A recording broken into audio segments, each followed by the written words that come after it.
Welcome back to the deep dive. So today we're heading back into a familiar fictional world, one with pretty high stakes usually. Yeah, but this time it's maybe not about the big external battles you might expect. Right. We're going inside, exploring the internal shadows in the Powerless universe. We are focusing today on Fearful, a Powerless Story. It's that companion novella cataloged as number 3.5 in Lauren Roberts' series. Okay, 3.5, and we've gone through, what, a stack of reviews, analyses? Pretty much. Fan takes, critical reviews, the whole lot. And our goal here, for you listening, is basically to unpack what this novella is really about emotionally. How it maybe deepens the main trilogy. Exactly. And what works well, what maybe doesn't land for everyone, the strengths, the criticism. So you know exactly what you're getting into, emotionally speaking. Precisely. What kind of ride it is. Good.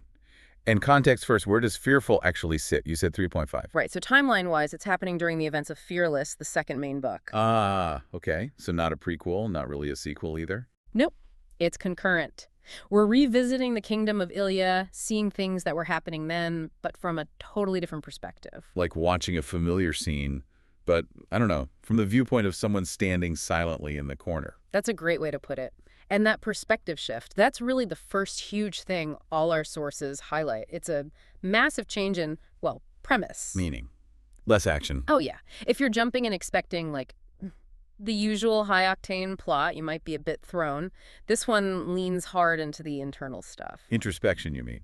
Emotional depth. Exactly. Overlapping loyalties, regrets, choices. The internal conflict gets just as much weight, maybe even more, than any external fight or plot point. That makes sense with the tagline that kept popping up in the analysis. Love too grand, it kills. That hits differently. It really does. It signals right away that the stakes aren't just about winning or losing a battle. It's about emotional devastation. Love isn't safe here. Not at all. The sources really emphasize this. That line sets a tone. Love is shown as this huge burden. It wounds people, it demands immense sacrifice, it often leads to ruin. So the core themes are pretty heavy then. Power, revenge. Absolutely. The cost of power, the pull of revenge, love as a burden, and just the sheer weight of choices made. Heavy stuff. And this kind of framework, this internal focus, Yeah. is where Mara comes in, right? She was always this enigmatic figure before. Shrouded in myth. But here, she reluctantly comes back to Ilya, apparently drawn by things the king is doing.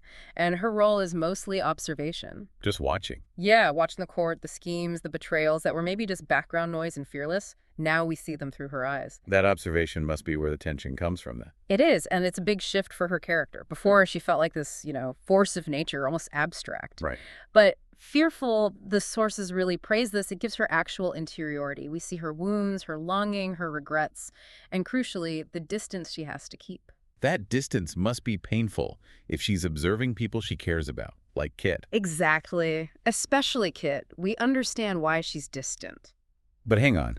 If you make this mythic figure too human, give her all these regrets, doesn't that kind of deflate the myth? Does it make her feel less significant? That's a really fair question. And it seems like a balancing act the novella is constantly trying to pull off. So how does it work? Well, the analysis suggests it lands because her struggles aren't like petty human dramas. They're tied to the immense weight of her immortality, the consequences of her existence and power. She's still fundamentally other. Okay, so she remains distant, but we get the why behind it.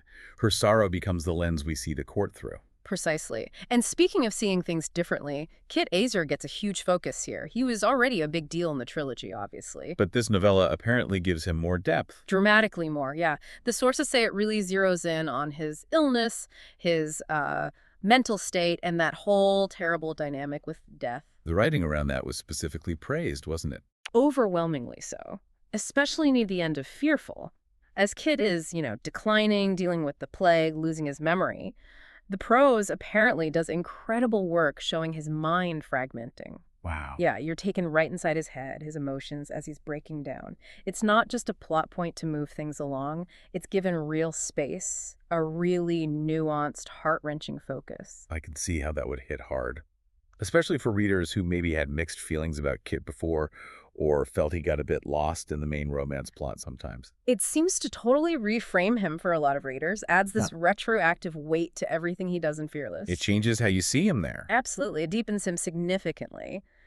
But maybe the most unique choice, the riskiest one even, is bringing death into it. Death as, like, a character. As an entity, yeah, Oh. with a persona, not just an abstract concept. Okay, that is risky. How does that even work narratively? Yeah. Giving a point of view to death. It's fascinating. Apparently, parts of the novella are told from Death's perspective, and that viewpoint adds this really haunting, sort of melancholic layer to everything. So death isn't just reaping. No, Death is portrayed as almost curious, lonely even, drawn to certain lives, observing the sort of grand, fatalistic patterns. And Mara's role, tied to destiny and immortality, must intersect with that constantly. All the time. It forces you to look at that line between being an actor in your own life and just an observer of fate. It makes you question how much choice anyone really has when destiny itself seems to be watching. That's a heavy concept. It is. And it influences how we see everyone else, too. The other court figures, characters we know from Ilya. Their motives and regrets get filtered through Mara's perspective. Mostly, yeah. Through her sorrowful, knowing gaze. So you get these new shadows on characters you thought you understood. Their intentions look different now. Which brings us back to that core appeal you mentioned. Emotional gravitas. That's the heart of it. One review literally called it captivating and emotionally devastating. High praise, if you like that sort of thing. Definitely. If you're into fantasy where the internal struggles, the grief, the regret, the weight of past actions matter just as much as the sword fights or political intrigue, then this novella is probably right up your alley. It really commits to that introspection. So, for existing fans, the value isn't necessarily new plot twists. Not primarily, no. It's about adding depth, layers, context. It's about enriching what's already there. Exactly. You get these perspective shifts. You see moments you remember from Fearless, but now through Mara's eyes or with her internal thoughts, which we never had before. Makes the original scenes land differently, I bet. That's what one analyst said, yeah. They land harder because now you understand the hidden emotional currents running underneath. It's the definition of a companion piece, enhances the main story rather than just adding more stuff. And the writing itself got praised too, beyond just the Kitt sections. Yeah, the prose style generally. Especially in those really mood-heavy scenes like Kitt's breakdown, yes, but also scenes where Mara is grappling with her immortality, her purpose, the sheer burden of it all. Sounds like the emotional tone is really the driving force more than plot mechanics. More literary, maybe? I think that's fair to say. It's aiming for that internal resonance. And honestly, that intense focus on Kitt's suffering and trajectory seems to be one of the biggest unexpected wins of the novella. How so? By giving him that intimate focus, it provides a much richer, deeper path for his character. It sort of justifies the emotional stakes tied to him in the rest of the trilogy. It makes the main story stronger retroactively. Okay, but let's talk about the other side, the pushback. Yeah. If it's so introspective, what were the main complaints? People wanting more action? That's the big one, yeah. It came up again and again in the sources. The pacing is deliberately slow, very internal. So if you prefer plot-driven fantasy. You might find drags, that was a common criticism. Some less positive reviews use words like sad and even boring for stretches. Yeah, mainly because the main action of Fearless is happening elsewhere, or only seen indirectly through Mara's observation.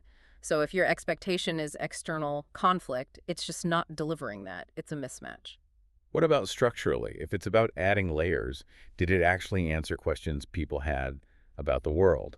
I saw mentions of unresolved threads being a problem. That was another major criticism, yeah. The feeling that it raised more questions than it answered, especially about the bigger mythology of the world. Like it didn't add enough forward momentum. Exactly. Some felt it didn't contribute much to the overall story arc, which, led to a few accusations, maybe unfairly, that it felt a bit like a money grab because it introduced new ambiguities without resolving existing ones. And that connects to Mara herself, right? If we finally get inside her head, why were some readers still unsatisfied? It seems the issue wasn't her feelings. We get her regret, her love, her sorrow. The problem for some was the lack of concrete explanation about her origins, her ultimate purpose, her whole deal, basically. It's still too vague mythologically. Frustratingly so, for some, yeah. You get this deep dive into her emotions, but the what and why of her existence remain murky. That combination left some readers feeling quite dissatisfied, no real clarity gained on the big picture stuff. Which loops us back to those metaphysical elements, death having a POV, Mara's whole immortal observer thing. Yeah. Did those feel too abstract for some? It seems so. If you prefer your fantasy world building really solid, grounded with clear rules, Right. Then the more ethereal philosophical nature of Death's sections or Mara's perspective could feel confusing or distant. Too abstract, not concrete enough as storytelling tools for everyone. Hard to really latch onto. Okay. And before we summarize, we definitely need the content warnings. Yeah. What should listeners know about potential triggers? Yes, important point. The sources were pretty consistent here. Given the setting court, intrigue, plague, there's definitely violence related to illness and political machinations. Okay. Also, some scenes apparently feature heavy drinking, and the language, well, some readers noted harsher language being used. One specific example mentioned was a phrase like bitchy Blair in dialogue. Good to know. So if listeners are sensitive to that kind of content or language, they should be aware going in. Absolutely. Forewarned is forearmed. All right, let's try and pull this together then. Two paths for the listener, maybe.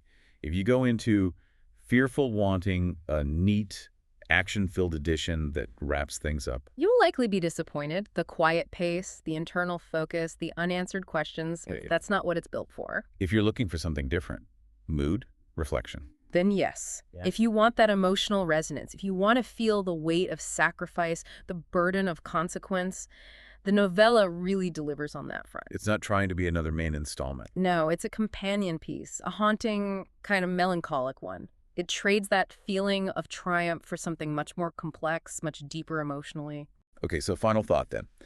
When a story does this shifts perspective so drastically to someone like Mara, an immortal observer, or even an existential force like death, does that change how you, the reader, think about fate versus choice for the main characters? That's the big question it leaves you with, isn't it? By giving us that almost godlike view, seeing the whole board, maybe it really hammers home how little control even the most powerful characters have against destiny's current. It makes you think about what it means to watch others live out a fate you can see coming, but you can't touch or alter. Exactly. A powerful and maybe unsettling thought to end on.